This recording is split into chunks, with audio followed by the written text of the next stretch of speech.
Me da muchísimo gusto darles nuevamente la bienvenida en este espacio donde el día de hoy escucharemos una historia más, pero no es una historia cualquiera. Es el testimonio de una mamá que ha sabido sobreponerse al dolor más grande que puede tener cualquier madre o padre de familia. Es tan grande que ni siquiera existe el término para poder nombrarlo. Y vamos a hablar en esta entrevista, en esta conversación, de las consecuencias que el ciberbullying, que esos mensajes que se envían hoy con tanta facilidad a la pantalla de alguien más, fueron minando, trastocando y acabando con la vida de un ser humano joven y absolutamente extraordinario.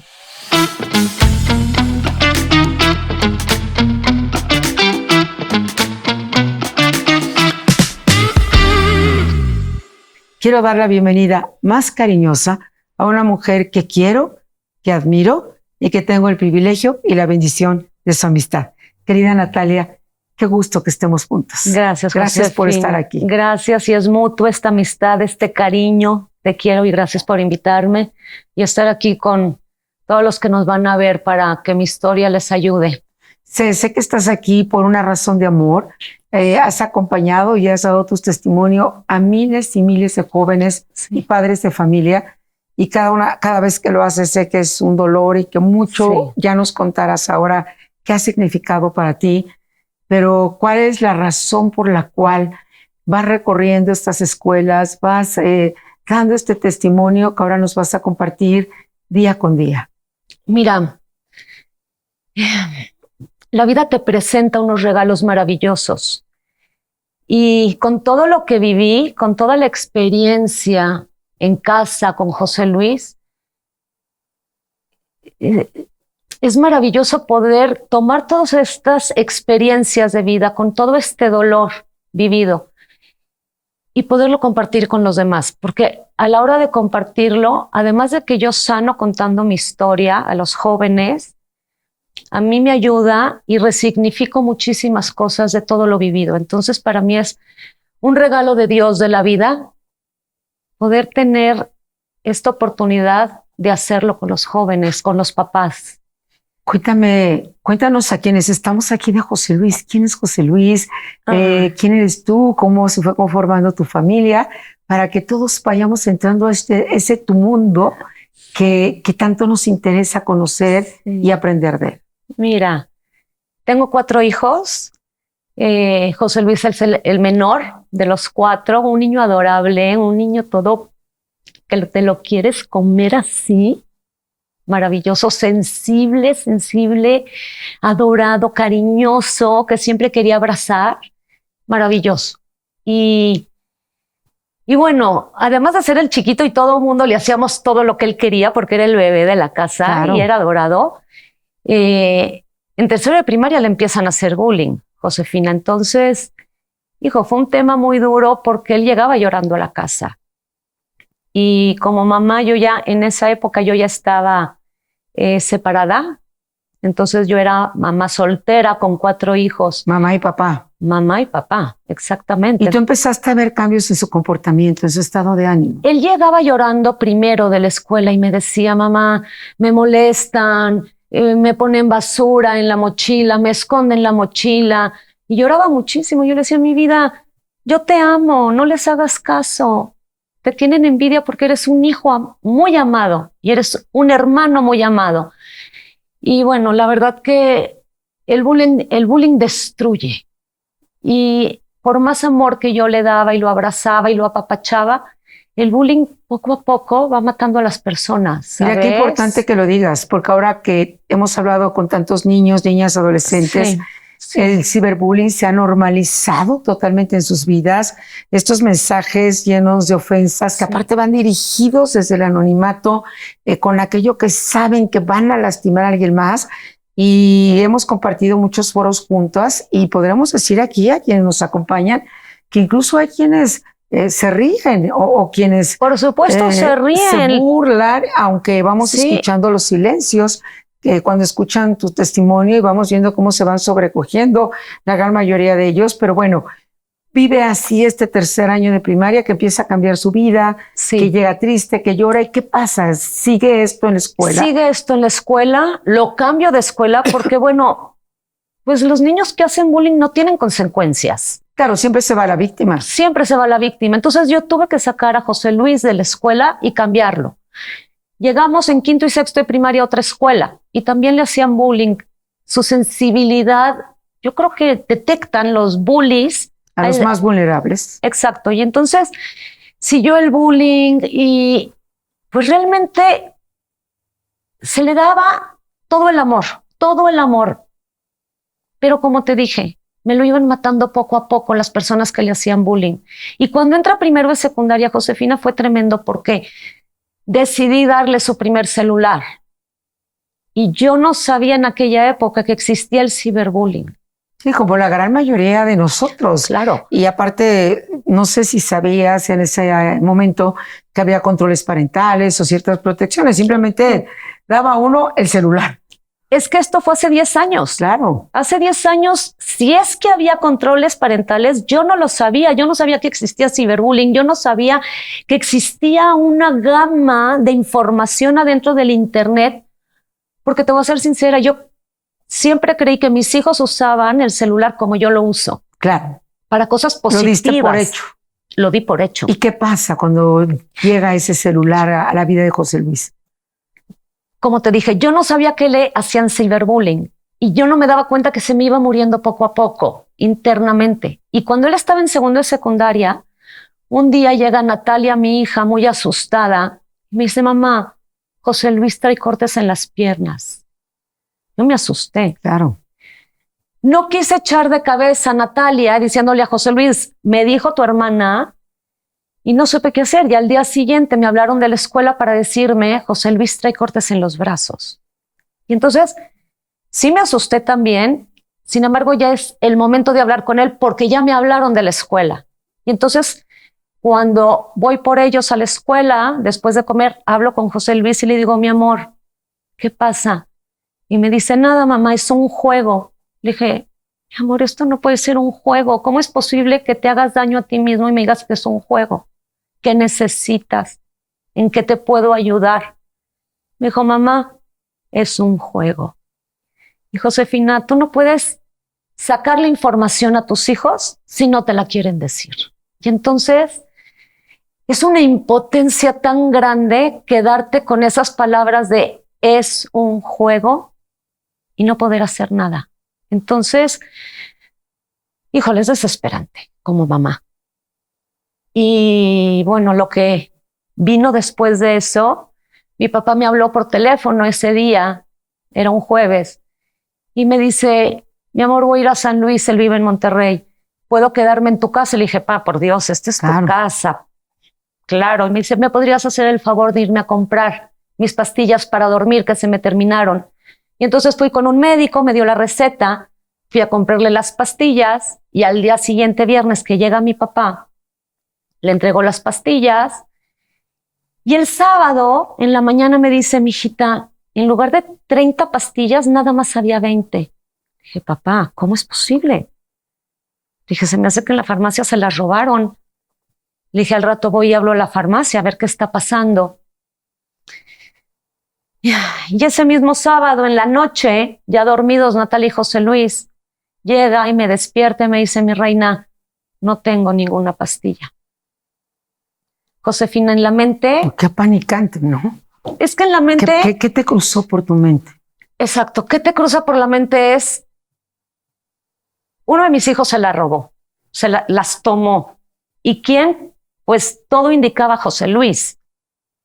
Pero también no lo quiero creer. Es algo que no pasa en mi casa. Es algo que... Porque ¿qué va a hacer mi hijo con esas pastillas? ¿Se las va a tomar? ¿Las va a vender? Sí, es como esta autodefensa que solemos tener. Mi hijo no. Debe ser alguien más, pero los nuestros no hacen eso. Y entonces, sí. Pero a ver, mi papá no las tiró a la basura. Claro. Yo no las tomé, yo no tomo pastillas para dormir. Entonces quedan mis hijos. Y entonces, al día siguiente, el domingo en la mañana, les pregunto, oigan, ¿han visto las pastillas del abuelo? Y los dos dicen no. Y yo, ¿es que ustedes las tomaron? No, mamá, yo no fui. Y tampoco quieres acusarlos. Sí, no tenía las pruebas. ¿Cómo voy a acusar a alguien excepto sin pruebas? Y entonces la mente trabaja de una manera donde, híjole, sí quieres evitar a toda costa esta mente que dice tu hijo se las robó. Y entonces ese domingo tenían ellos un evento de la escuela y José Luis no quería ir y mi papá volteó y dijo, no es opción, tienes que ir. Y entonces los llevo al evento. Terminando el evento de la escuela, regresamos a la casa. José Luis estaba enojadísimo y se metió a su habitación. No volvió a salir, no comió, no cenó y no volvió a salir. Y al día siguiente, en la mañana los llevo a la escuela, regreso y me dice mi papá, mijita, entra al cuarto de José Luis. Algo no está bien. Y yo, sí, papá. Además, para mí fue maravilloso tener a mi papá como apoyo. Entro a la habitación y revisé todo. Adentro de los calcetines, adentro de las bolsas de las chamarras, en las gorras de las sudaderas, cajas, cajitas, maletas, cajones, abajo del colchón, en la almohada, revisé todo. No hay un solo lugar que yo haya dejado libre de revisar. ¿Y qué encontraste, Natalia? Encontré cuchillos, tijeras, navajas de los rastrillos, pastillas, 2 de las pastillas de mi papá arriba del closet y papeles con sangre. Y mi shock fue tremendo. O sea, dije, bendito sea Dios, aquí está mi papá. Salgo con mi papá y le digo, pa, mira lo que me encontré. Y dije, aquí está mi papá. Y volteo y le digo, no estoy sola, sí. ¿Qué hago? Dice, mi amor, no sé. Me sobrepasa, no sé. Fui por ellos a la escuela y regresando, Natalia tenía algo que hacer, la llevé y ya hablamos mi papá y yo con él. Y le mostré lo que había encontrado y le digo, mi amor, ¿qué está pasando? Y me dice, mamá, el viernes tomé 10 de las pastillas de mi abuelo y el sábado amanecí. Y el sábado tomé el resto de las pastillas. No me atreví a tomarme todas. Aventé unas. Y el domingo amanecí. Y el domingo, mami, después del evento de la escuela, me metí a mi cuarto y se quitó la sudadera y tenía 5 cortes verticales sobre la vena, profundos. Mi shock fue, si no sabía qué hacer cuando encontré las pruebas y no sabía qué hacer cuando los cortes, esto fue, mira, Josefina, así de... Sí, se te cayó el mundo, es decir, frente a tu hijo, viendo su dolor, sus cortes. 3 días se trató de suicidar, Josefina. Claro. 3 días. Hoy sé que era su dolor tan fuerte adentro de él que él no intentaba suicidarse tal cual. Lo que él intenta, o sea, no intentaba morir.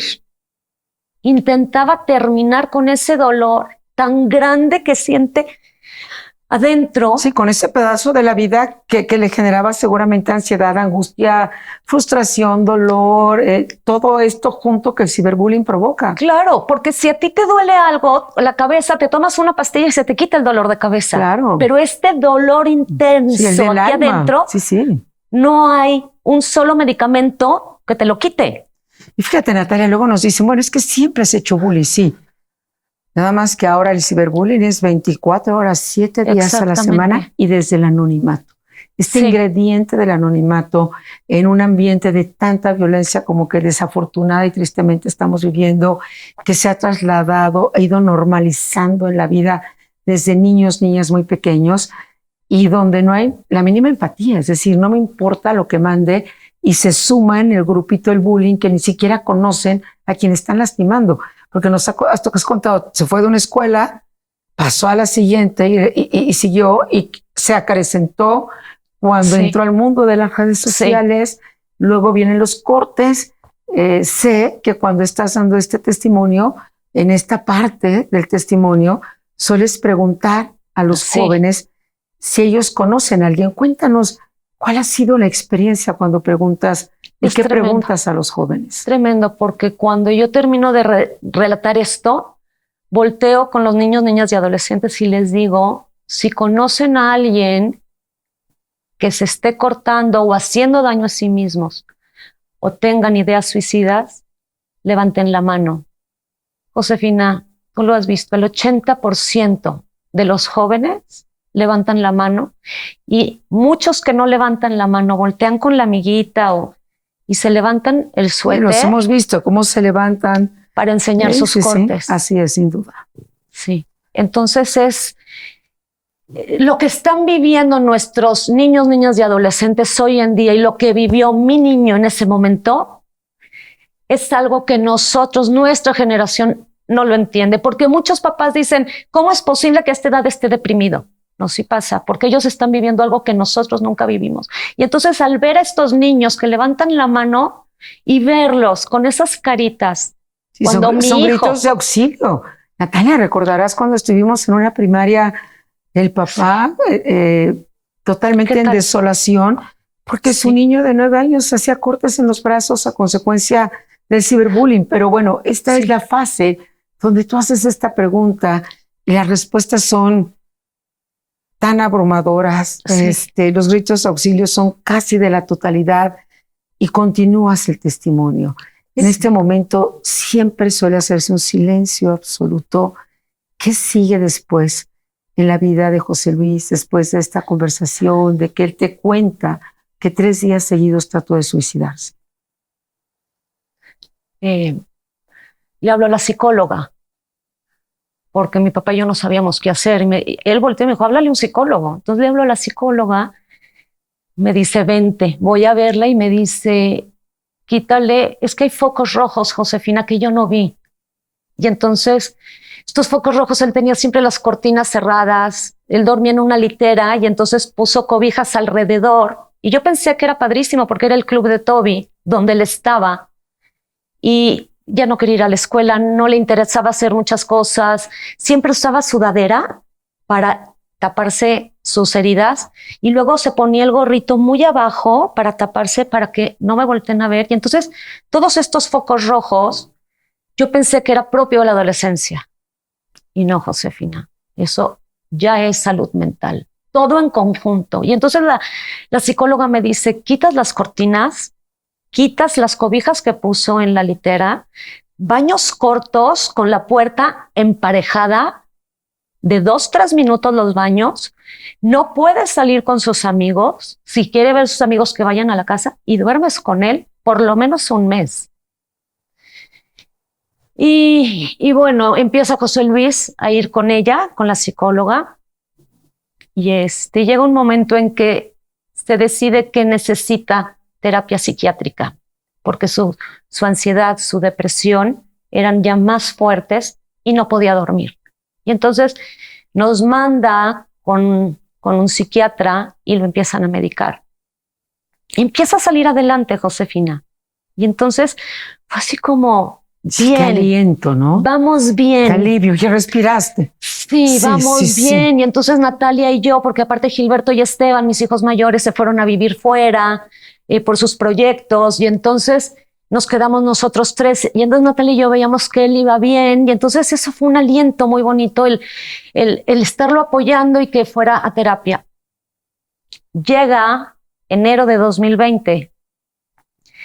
Y yo tenía una pareja en ese momento, Alberto, y él fungió como padre de mis hijos durante 13 años. Y nos dicen que tiene cáncer de estómago. Y eso fue tremendo porque él ya había empezado a adelgazar y en enero que nos dijeron que tenía cáncer, híjole, fue algo tremendo. Y en marzo llega la pandemia. Entonces, tener que estar encerrados en casa. Claro. Esteban, mi hijo, regresa a la casa y entonces fue vivir con Alberto, pues toda su enfermedad. Lo operan y nos dicen que no hay nada que hacer. Qué fuerte. Y vimos todos cómo se fue apagando poco a poco, cómo se fue consumiendo. Y en agosto muere. Y eso, pues sí, fue un dolor, híjole, fue durísimo para todos. Y José Luis lo veía como, sí, su papá, pero como su héroe. Y verlo cómo se fue acabando fue terrible. Y en ese momento yo estaba enfocada en José Luis, pero también estaba enfocada en Alberto. Y entonces yo veía a Alberto que se iba acabando, pero a la vez veía a José Luis como también se me iba muriendo poco a poco, no físicamente, sino sus acciones. Y entonces había prioridad con Alberto por el cáncer. Seguro. Y había prioridad con José Luis. Muy compleja la situación, sumamente compleja. Y entonces Natalia, Esteban y yo estábamos en todo el rollo con José Luis, con Alberto. Y llega agosto y él muere.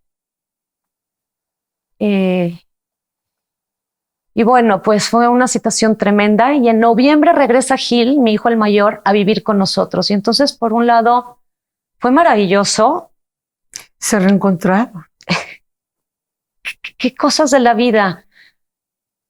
Muere mi pareja de 13 años, estamos en pandemia encerrados, José Luis con una situación de depresión, de ansiedad, y al mismo tiempo tengo a mis 4 hijos viviendo en casa después de muchos años, y entonces eran unas emociones, mira, hasta tiemblo de la emoción tan drástica que era la enfermedad de Alberto, la muerte de Alberto, la enfermedad de José Luis, y tener a mis 4 hijos en casa era algo inexplicable. No puedo decirte, era emoción, era felicidad, pero al mismo tiempo era preocupación, era angustia, era tristeza, Sí, era duelo. Una pérdida enorme, claro. Entonces fue una situación, Josefina, tan rara. Y en enero, José Luis se acrecentó su depresión y ansiedad. Y en ese momento yo no me di cuenta, porque yo estaba muy abrumada también, que él se estaba tomando las pastillas para dormir en la mañana. Y entonces su mamá se iba a dormir y sus hermanos, y entonces él estaba despierto toda la noche, porque nadie me ve, nadie ve lo que hago, nadie me interrumpe, nadie me dice nada. Mi mamá y mis hermanos despiertan y aunque tengo que tomar clases en línea, porque estaba en prepa, prefiero dormir. Entonces tomaba la pastilla para dormir en la mañana y entonces él estudiaba, lo sacaba yo de su habitación, le decía, no, ahí no vas a estudiar. Entonces lo sentaba en la mesa y estoy temblando nomás de recordar, porque él estaba en clase pero dormido. Y entonces luego yo pasaba y él estaba acostado sobre la mesa dormido y yo lo trataba de despertar, decía, mi amor, despierta, y no había manera. Y yo no me daba cuenta que él se estaba tomando las pastillas. Yo decía, bueno, no duerme y las pastillas no le están haciendo efecto y entonces en la mañana se me queda. Yo no lograba entender. De verdad, híjole, es muy compleja la mente humana. Y yo vivía una situación. Termina la prepa, ¿cómo? No lo sé. Bueno, sí, creo que también los maestros tenían una bronca tan grande con los jóvenes que yo creo que terminaron pasando a todos. Ya. Que termine esto. Que termine esto, que todos pasen de año y ya. Y entonces él se graduó en junio. Llega julio, un sábado en la mañana, y estábamos Gil y yo en la casa. Esteban había conseguido un trabajo en Amazon en Seattle y se fue a Estados Unidos. Y Natalia se había ido a un campamento de verano de instructora ahí en San Luis, se llama Berrendo, cerquitita, a 1 hora. Y entonces estábamos nada más Gilberto, José Luis y yo en la casa. Y entonces el sábado en la mañana amanezco, veo mi celular y veo un mensaje de su mejor amiga y me dice, señora, no encontramos a José Luis.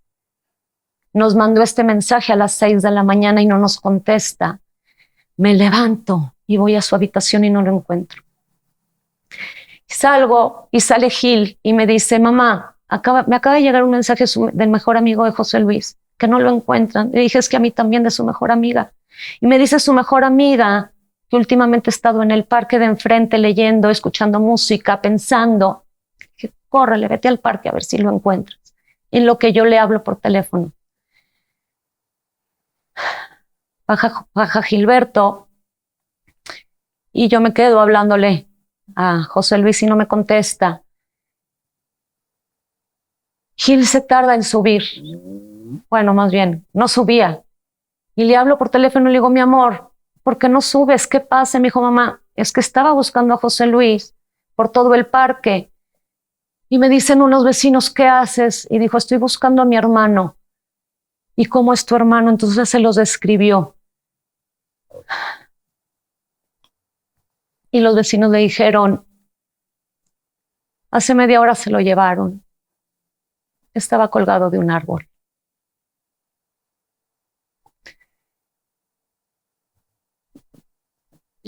Gil se cayó, no se podía levantar. Y subió Gil después. Y fue un shock. Lo que estoy sintiendo ahora, Lo sé. 100 veces peor.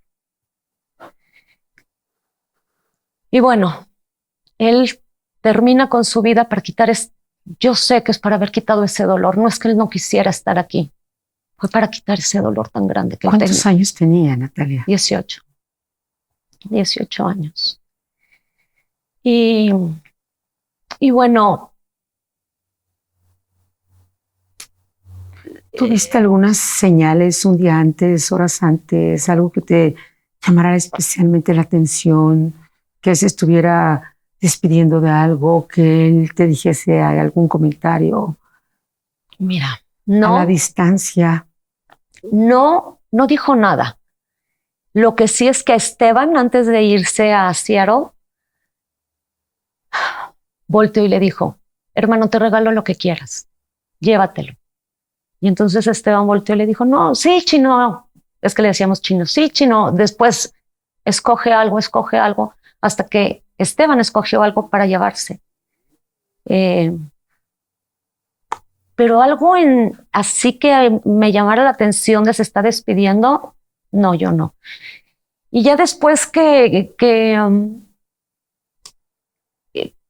se suicida, entramos a su habitación como una hora después y encuentro una nota en su buró dirigida a mí y a mis hijos de despedida y diciéndonos que nos ama y que lo perdonemos. Y sonrío porque no hay nada, absolutamente nada que perdonarle, porque es un amor el que yo lo tengo y lo voy a seguir teniendo todos los días de mi vida. Y entiendo porque vi cómo Alberto se fue muriendo poco a poco y José Luis también. Claro. Alberto físicamente y José Luis internamente se me fue acabando y los dos se me fueron muriendo. Y entonces los dos son enfermedades mortales. Una es silenciosa, que no ves. La otra es aparente. Es lo mismo. Entonces, hoy sé que él me dejó este legado de dar estas pláticas, de estar contigo, de estar aquí hoy, de dirigirme al público para que cualquier cosa que vean, Josefina, actúen, porque de lo único que sí me arrepiento es de no haber hablado con él con una... escucharlo realmente sin juicio. Porque siempre los papás queremos decir, ay, mijito, a ver, no, levántate, ve a hacer ejercicio. Sí, no es para tanto, yo te amo, no pasa nada. Exacto. A mucha gente le pasa. Háblale a tus amigos. Sí. Eso hacemos los papás. Y no, hay que escucharlos y también ponernos en la edad que ellos están y realmente escucharlos con amor, con empatía y sin juicio para entender. Y nos va a doler horrible lo que nos van a decir, pero entonces los vamos a entender realmente y los vamos a escuchar. Y entonces desde ahí podemos actuar de una mejor manera, porque entonces los vamos a tener aquí con nosotros. Y como dicen, nos va a doler horrible, pero horrible. Nos va a doler millones de veces menos que no tenerlos. Exacto. Y justamente era lo que te quería pedir. Un mensaje a los jóvenes, a los bullies, a las víctimas. ¿Qué les quieres decir a las mamás, a los papás? Compártenos estos mensajes que son tan indispensables, particularmente en este momento de nuestras vidas y en esta circunstancia donde la violencia cubre tantos espacios cotidianos. Mira, a los jóvenes, a los que hacen bullying, paren. O sea, literal es paren. Porque hacen bullying, sobre todo en redes sociales, donde a mí se me hace una cobardía hacerlo detrás de una pantalla donde no lo dices de frente. Porque si lo hicieras de frente, a lo mejor no dirías tantas cosas. Y que no se están dando cuenta que de este lado de la pantalla hay una persona como mi hijo amado, que tiene hermanos, que tiene abuelos, que tiene tíos, que tiene primos, donde todos la pasamos mal por ver morirse poco a poco a José Luis. Y entonces, así como él, a todas las personas a las que ustedes le están haciendo bullying, los están matando poco a poco, literal, ¿eh? Entonces, que paren. Y si eres una persona que te están haciendo bullying, habla, no te quedes callado. Hay que romper el silencio. Porque sabes que Josefina es de valientes, no es de cobardes, es de valientes levantar la mano y decir, necesito ayuda, mamá, papá. Y si no es mamá o papá, es un maestro, tus abuelos, tus tíos, tu primo, claro, un poco ya mayor, adulto, que te puedan ayudar y decir, aquí estoy para ayudarte. Y entonces es de valientes, alcen la mano y digan, me estoy cortando, me duele esto, me están haciendo bullying, me quiero suicidar. Hablen. Y si un amigo, un hermano te dice, me quiero suicidar, no le digas a nadie, corran y díganlo. ¿Por qué? Porque la vida de nuestros hijos es lo que más amamos los padres. Y no los vamos a regañar, al contrario, los vamos a ayudar porque vamos a estar ahí. Y a los padres, papás, escuchen con amor, con empatía, sin juicio. Entren a la edad de sus hijos, investiguen qué están viendo. No investiguen para regañarlos. No. Investiguen porque no sabemos. No vivimos lo que ellos viven. Nuestros problemas, como lo dices tú, Josefina, nuestros problemas a los 9, 10, 11 años no son los problemas que tienen hoy en día nuestros niños. Entonces, investiguen qué están viviendo y qué están pasando. Y todo lo que les digan, créanles, papás, porque de verdad están viviendo cosas que ni se imaginan. Es algo devastador.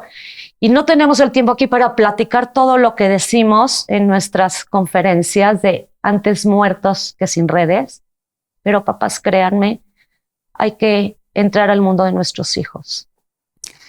Natalia, ¿y cómo afectó ese entorno familiar, tus hijas, tu hija, tus hijos? ¿Qué ha pasado a raíz de este suicidio de José Luis en el resto de la familia? Ha sido ¿Cómo durísimo. lo han sobrellevado? Ha sido durísimo porque cada uno tiene un duelo distinto, porque cada hermano es diferente. Natalia era un año mayor que él y entonces mejores amigos, cómplices. Claro. Como casi gemelos o cuates. Sí, se decían ellos cuates. Y Natalia, por ser mujer, decidió un día, cuando podía, ponerle los calcetines a José Luis y cuidarlo y llevarle el agua y ayudarlo con la tarea. Y entonces, cuando él muere la mitad de ella. Entonces, para ella fue terrible. Además que el día que muere, que ella no estaba y al día siguiente a ella le da COVID. Y ella tuvo que estar encerrada una semana en la habitación mientras todos estábamos acá afuera. Claro. Entonces, y a Esteban, que es el segundo, fue tremendo porque se acababa de ir a Seattle. Tenía 15 días, 3 semanas de haberse ido. Cuando le aviso, entonces regresa, está 15 días acá con nosotros y se tiene que regresar a trabajar. Y él vivió todo el duelo solo. Gil, sí, él sí se queda conmigo y con Natalia y es el hermano mayor. Y es quien se entera primero. Sí. Él es el que se entera. Él es el que me da a mí la noticia. Entonces, no te puedo decir con seguridad qué ha pasado cada uno de ellos. Sé que han ido a terapia, sé que han visto por ellos mismos. Sin embargo, ¿qué están pasando realmente? No me lo dicen. Porque sí me dicen cosas, pero siento yo que también dicen, mi mamá tiene mucho. Te protegen. Y me protegen. Entonces, y ha sido muy difícil. Y sí, híjole, no sé lo que ellos realmente sienten. Y aunque les pregunto, a veces me dicen, estoy bien, ma, estoy yendo a terapia. Entonces, y para mis papás, bueno, devastador porque, híjole, me pongo en el lugar de mis papás y ellos vieron cómo a su hija se les murió su hijo y a ellos su nieto. Entonces, y a mi hermana, y a mi hermano, y a mis sobrinas. Entonces, fue algo tremendo que también, ¿en dónde están los responsables, Josefina? ¿Dónde están los responsables de los que decidieron creer que era fácil hacer bullying? Divertido. Divertido, sí, molestar a alguien más a través de una pantalla. ¿En dónde dijeron, uy, qué padre? Y normalmente son personas que están pasando un muy mal momento y entonces la pasan tan mal que, ¿cómo lo hago? Lastimando a alguien más. Así lo hacen. Y decidieron ir matando a mi hijo poco a poco. ¿Y en dónde están esos responsables? Y espero que hayan ido a terapia, que ellos estén bien. No los culpo tampoco de, ay, tú, no. Son niños y no saben las consecuencias. Y hoy en día que el que esté escuchando esto, que se den cuenta hoy que sí hay consecuencias. Sin duda. Que esas palabras y esos mensajes lo hemos visto en los auditorios. Sí. Siempre niñas que se sobrecogen, que lloran, niños. Vemos el dolor, vemos desde muy cortas edades lo que este ciberbullying está provocando. Natalia, sí, gracias por este testimonio de amor que conlleva también tanto dolor y esta pérdida irreparable que, como yo decía al principio de esta conversación tan íntima, tan amorosa y solidaria, no existe ni siquiera un término que pueda. Existe la palabra viuda, existe la palabra divorciado, existen muchas palabras que pueden nombrar un estado civil o una condición. Esta no existe siquiera.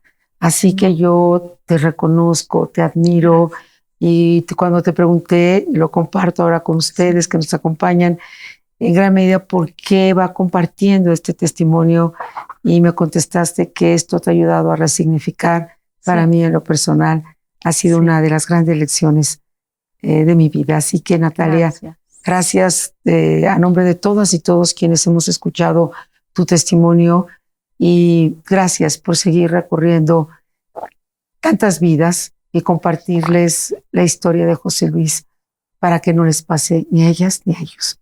Te quiero mucho. Yo también. Que Dios te bendiga mucho y gracias por invitarme. Gracias a los que nos están viendo y amen a sus hijos y todo lo demás que dije. Gracias, te quiero, amiga. Yo también, hasta amiga. Pronto. Gracias.